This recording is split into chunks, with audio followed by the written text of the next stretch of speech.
Langsung ditanggapi Bang Arya Sinulinga di tengah harga yang makin melambung. Tadi Pak Faisal sudah membeberkan, ini loh utang negara kita dianggap pemborosan yang luar biasa. Sehingga imbasnya kemana-mana. Bang Arya Sinulinga, tanggapannya. Terima kasih.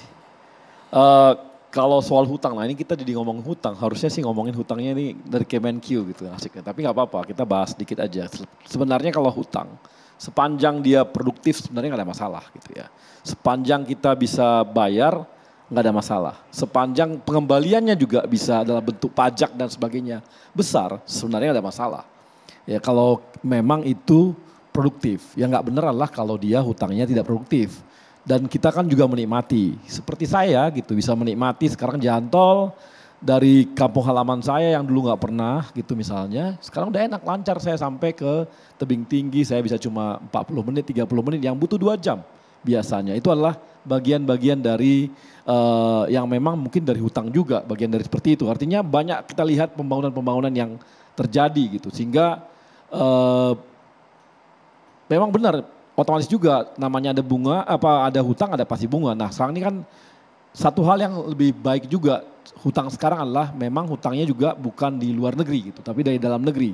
Hutangnya artinya dari masyarakat Indonesia juga. Itu juga sebuah komposisi yang berubah yang kalau zaman sebelumnya di asingnya besar, di dalam negerinya kecil sehingga ketika ada perubahan-perubahan besar, ada resesi dan sebagainya, itu pengaruh sekarang kan tidak gitu ya. Itu yang terjadi dan kemudian juga dari segi harga gitu. Saya juga tadi ngomong-ngomong harga ya. Kita harus tahu saat ini perubahan harga ini kan di dunia, bukan sendirian gitu. Kalau tadi Indonesia itu sendirian naiknya harganya mungkin kita bisa rame nih. Ini enggak. Hampir seluruh dunia saat ini mengalami kenaikan harga. Kita lihat sebelumnya bahwa kondisi corona itu membuat ekonomi dunia itu agak guncang. Belum selesai corona kita mau pick up, tiba-tiba Rusia menyerang Ukraina dan sekarang itu membuat perubahan-perubahan besar karena kita tahu Rusia juga punya kekuatan besar dalam arti gas dan oil dan sebagainya, Ukraina dan gandum dan sebagainya itu mempengaruhi semua sehingga bahan baku naik. Akibat bahan baku naik membuat harga-harga naik.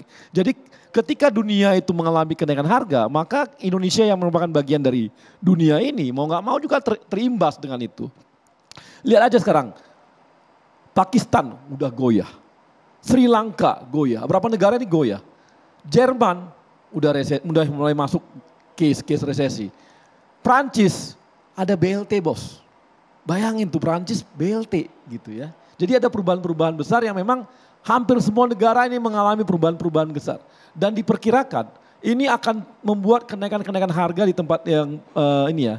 Yang lain-lain juga. Nah sekarang bagaimana kita mengelolanya gitu ya, bagaimana kita mengelolanya.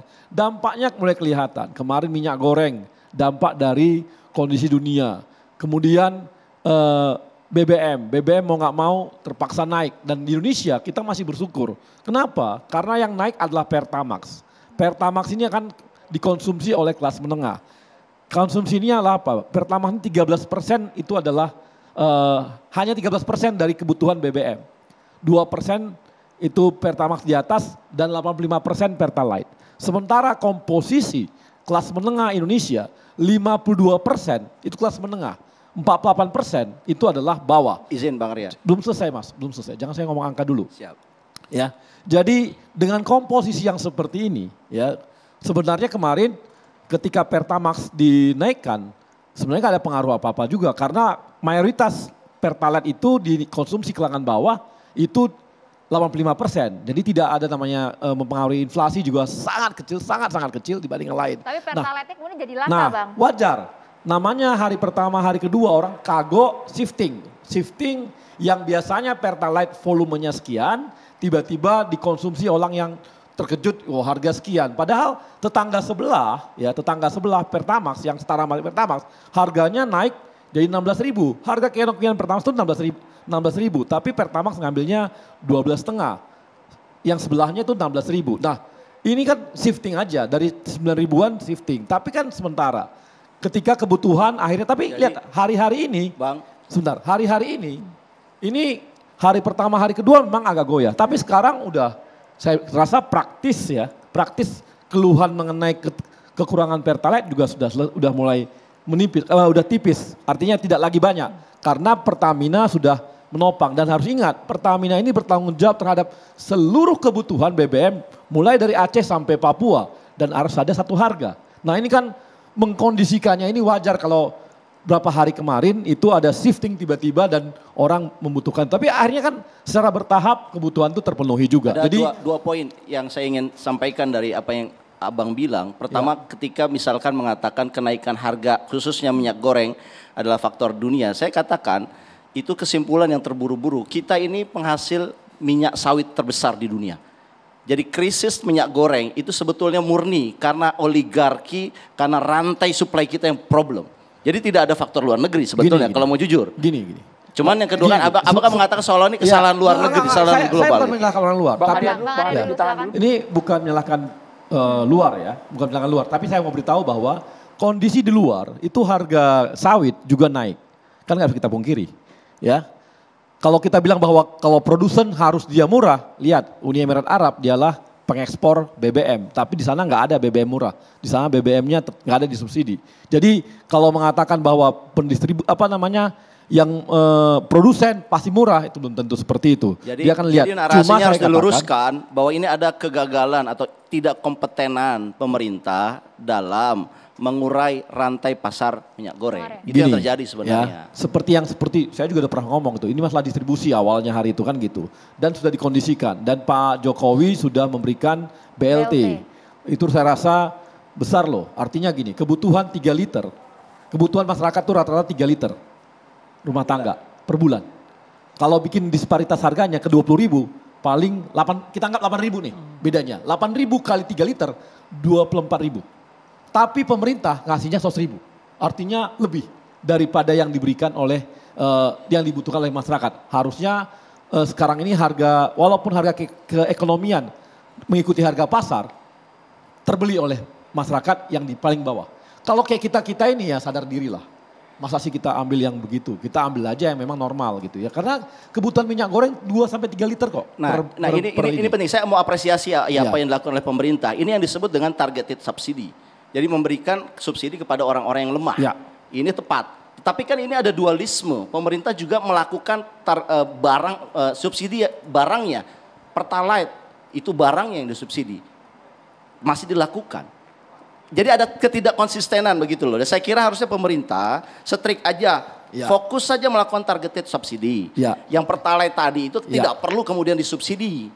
Kan Pertalite dimasukkan dalam subsidi. Akhirnya apa? Setiap barang yang disubsidi oleh negara itu jadi tidak ada di lapangan. Jadi langka. Premium tidak ada, sudah lama. Pertalite sekarang tidak ada. Enggak, minyak curah yang katanya juga 14.000 itu sudah tidak ada. Diluruskan dulu Bang. Gini. Pertalite saya rasa udah beres. Sekarang ini udah semoga ya Bang. Tapi kalau saya kira enggak. Kenapa? Kita dengarkan dulu Bang. Gini, Pertalite udah beres. Sekarang saya bilang shifting aja. Tapi sekarang udah dipenuhi oleh Pertamina. Kenapa? Karena kita udah punya kebutuhan kita 17 hari ke depan udah terpenuhi. Artinya semua kebutuhan udah diukur. Artinya ini nggak akan ada lagi namanya kelangkaan. Mudah-mudahan ada 1-2 mungkin, tapi udah nggak lagi. Dan saya setuju dan saya sepakat sama Bro. Karena apa? Nah ini kan nggak mungkin kita tiba-tiba menarik semua Pertalite naik juga. Nah mungkin nanti ini jadi sebuah pertimbangan kita. Apakah nanti subsidinya jadi tertuju aja, targeted seperti minyak goreng tadi. Jadi nggak semua, jadi Pertalite pun bukan disubsidi, tapi diberikan langsung BLT kepada masyarakat ekonomi lemah kan gitu untuk BBM-nya. Sehingga Pertalite dilepaskan gitu. Jadi kalau yang saya bilang dengan targeted itu harusnya dengan konsisten. Ya, tetapi kalau cerita Pertalite ini ada satu narasi yang tidak dijelaskan bahwa ini sebetulnya kelangkaan akan tetap terjadi. Kenapa? Karena Pertalite itu dengan harga keekonomian masih ada gap. Dengan ada gap ini pada akhirnya karena Pertamina harus tetap mensubsidi dan negara punya klaim 109 triliun 2021 belum dibayarkan juga. Mereka akan menghentikan produksi Pertalite tetapi tidak secara terbuka dan ini harusnya diurai gitu loh oleh pemerintah. Kenapa Pertamina tidak diberikan utangnya itu? Saya sepakat bahwa targeted setuju. Bahwa memang ini jadi sebuah pertimbangan ke depan. Bahwa ini masukan sangat baik. Kalau semua publik mendorong pemerintah bahwa ini harus targeted. Setuju banget. Jadi ini kita akan masukannya oke banget tapi sementara ini kita mudah-mudahan Pertamina bisa mencukupi soal itu. Bang Andri, ini menambahkan? Silakan. Saya mau bicara ini kan lebih produktif, bukan gorden lagi. Minyak goreng dan solar. Ya, saya sepakat ini. Pertama kita bicara solar subsidi dan pertalite. Saya ingin menyampaikan sebagai praktisi ya yang mendengarkan aspirasi langsung dari masyarakat. Saya sudah bekerja secara konkret. Jadi begini, sebenarnya sekarang kenapa solar subsidi ini langka? Karena memang kuota BBM solar subsidi kita ini berkurang 5% dari kuota tahun 2021. Lalu demand kita saat ekonomi sudah bergerak di tengah pandemi yang sudah mulai melandai, demand kita naik 10%. Sehingga terjadi disparitas 15%. Itu awal pangkal permasalahannya. Nah, sebagai anggota DPR RI yang ada di Komisi 6, saya mendengarkan dan memperjuangkan aspirasi masyarakat saya. Apa yang kami lakukan? Kami meminta Pertamina melakukan pengguyuran di Sumatera Barat. Tapi apa yang perlu diketahui publik bahwa untuk mengurangi dan mengurai kelangkaan, mengurai kemacetan itu Pertamina, saya pelajari itu butuh hampir 10 hari. Dari awal Pertamina menaikkan dari 100% di Sumatera Barat, naik jadi 104%, naik 105%. Bahkan Jumat kemarin saya datang langsung ke lapangan, jadi saya nggak teori aja. Saya datang langsung dengan Dirut Pertamina Pertaniaga, Pak Alfian, itu sudah 110%. 110% kuota di Sumatera Barat lebih tinggi daripada kuota aslinya. Itu pun masih ada berapa titik yang masih terjadi kelangkaan. Ya, sudah 110%. Jadi urusan solar subsidi itu bukan hanya sebatas kuota, tapi juga ada aturan baru yang diperlukan. Makanya hari Senin yang lalu, Bang Arya, Bang Faisal, saya datang sebagai anggota DPR RI, datang ke BPH Migas bertemu dengan 7 komite BPH Migas meminta BPH Migas mengeluarkan SK BPH untuk turunan aturan dari Perpres 191 2014. Kenapa saya lihat hal itu? Saya minta, kenapa? Karena memang di lapangan itu banyak sekali truk-truk industri, truk-truk CPO, truk-truk tambang ya yang masih menggunakan BBM bersubsidi dengan aturan, dengan aturan ya, dengan berlindung dengan bannya masih 6, padahal mereka adalah truk-truk odol. Nah, untuk itu kami sudah mendesak BPH Migas dan BPK insya Allah akan memproses SK itu supaya benar-benar yang berhak mendapatkan subsidi. Itu satu. Bicara soal Pertalite, saya Jumat datang ke lapangan. Kenapa Pertalite kosong waktu itu? Karena hari Kamis itu Pertamax diras waktu itu. Karena sore sudah diumumkan oleh Pak Ahok akan ada kenaikan. Padahal rapatnya belum waktu itu. Jadi sore itu sudah diras ya, sehingga habis tuh barang Pertamax itu sebelum jam 8 malam. Lalu masyarakat ketakutan ambil Pertalite.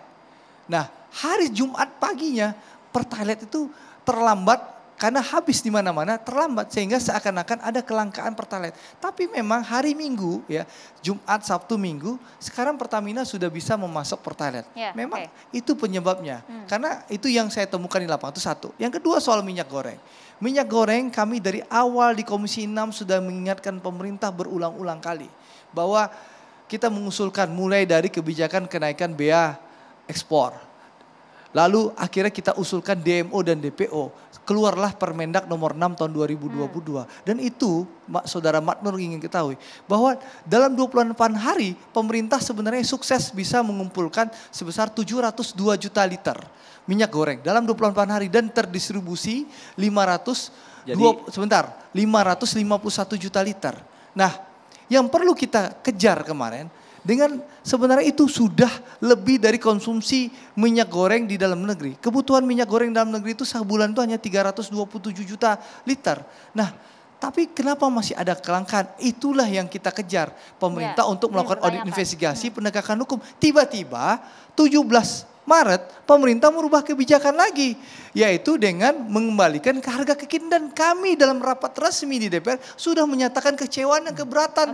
Dan sesuai prediksi kami sekarang, bayangkan 2 hari setelah pemerintah hari itu mengumumkan dalam ratas bahwa dikembalikan harga kekinian, besoknya Bang, barang yang langka tuh ada di seluruh pasar. Itu satu. Yang kedua, sampai sekarang ya 12 hari setelah keputusan pemerintah, berarti awal April kemarin, itu masih 35 juta liter yang baru distribusikan itu dengan Permen nomor 8 tahun 2022 itu. Jadi ada yang belum maksimal kebijakan pemerintah itu. Dan kami di DPR sudah berteriak, kami sudah mengkontrol, kami sudah mengingatkan, dan kami bekerja. Dan kami memang tidak mikirkan gorden itu.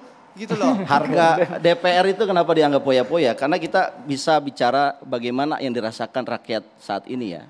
mereka mengalami kelangkaan BBM, kelangkaan minyak goreng, naik PPN, cukai. Yang kemudian alasannya tadi Bang Andre dengan hebat, kami sudah bekerja, tapi kan orang kenyataannya merasakan, ini di mana kehadiran DPR? Kita yang merasakan BBM naik, Mas, Pertalite yang katanya subsidi tidak ada. DPR. Akhirnya apa? Nih, contoh satu, saya kasih tahu, contoh saya. Ini kan akhirnya apa? Orang dipaksa. Sebentar. Tadi bilang Bang Ari bilang, harus jawab ini. 13%. Contoh, 13% harga kekinian Pertamax itu ini, bisa Maria. 100% Maria, digunakan oleh masyarakat kekinian kita. Pertamax itu 16.000. Ketika Pertalite-nya nggak ada. Ya, Maria, satu saja. harga kekinian Pertamax itu 16.000. DPR dengan jelas menolak kenaikan harga 16.000 sehingga pemerintah akhirnya mengeluarkan angka 12.500. Itu contoh DPR mendengarkan aspirasi masyarakat. 9.000 jadi 12.000 itu kan naik juga. Kita berikan kesempatan kepada Bang Faisal. Anda Bang harus Faisal, paham bahwa harga-harga kekinian sudah itu naik. 16.000. Apakah ini gitu kemudian dan kita merupakan menolak harga kekinian hal yang Baik, Bang pantas? Andre, Kita tahan dulu Bang Bang Andre. Andre. Silakan Bang Faisal. Ya ini masalahnya serius ya. Jadi buatlah kebijakan yang bisa menyelesaikan secara tuntas, tidak menimbulkan berbagai masalah lain. Minyak goreng, LPG juga loh sekarang disparitas harganya tinggi sekali antara yang melon dengan yang 12 kilo. Sehingga mau tidak mau akan terjadilah aliran dari orang yang mampu beli melon dengan segala macam cara. Kemudian solar juga harganya subsidinya lebih besar lagi solar, 8.000 bayangkan. Nah jadi apa, mau digelontorkan berapa 120% dari kuota juga akan hilang karena apa, orang beli solar dijual ke laut. Di laut harganya murah dan sekarang kapal-kapal ikan asing itu udah mulai masuk lagi, dia tidak mencari solar ke darat tapi dipasok dari dalam. Itu sudah terjadi berulang kali, tapi kita tidak mau menyelesaikan masalah secara tuntas. Jadi kenaikan ini wajar, Pak Faisal? Enggak, sepanjang ada dua harga, maka akan ribet. Sekali lagi, sepanjang ada dua harga, pemerintah kan sekarang menciptakan dua harga untuk produk yang serupa atau sejenis. Beda Pertalite dengan Pertamax kan cuma 80, 90, 92 ronnya gitu kan. Bedanya tipis, ongkos produksinya enggak jauh beda. Nah oleh karena itulah mari kita menyelesaikan masalahnya, misalnya seperti minyak goreng ya. Minyak goreng itu kalau pakai landasan yang bisa dibuktikan secara teoritis bagus, itu penyebabnya adalah karena dua harga. Kalau saya jual CPO ke biodiesel, harganya harga internasional. Tapi kalau saya jual CPO-nya ke minyak goreng, ya harganya harga domestik yang lebih rendah. Tentu saja yang punya CPO lari ke biodiesel gitu. Kalau saya punya semua, punya kelapa sawit, punya biodiesel, punya minyak goreng, ya untuk produksi minyak gorengnya saya kurangi. Jadi itunya tidak diselesaikan. Jadi sekarang berbondong-bondonglah terjadi persaingan CPO untuk perut dan CPO untuk energi. Nah jadi ayo kita selesaikan secara sistematis supaya ini tidak terulang. Paling tidak solusinya apa yang harus dilakukan pemerintah? Yaitu, jadi jangan ciptakan dua harga. Karena manusia, pembeli itu ingin harga, kalau ada dua harga dia ingin yang lebih murah.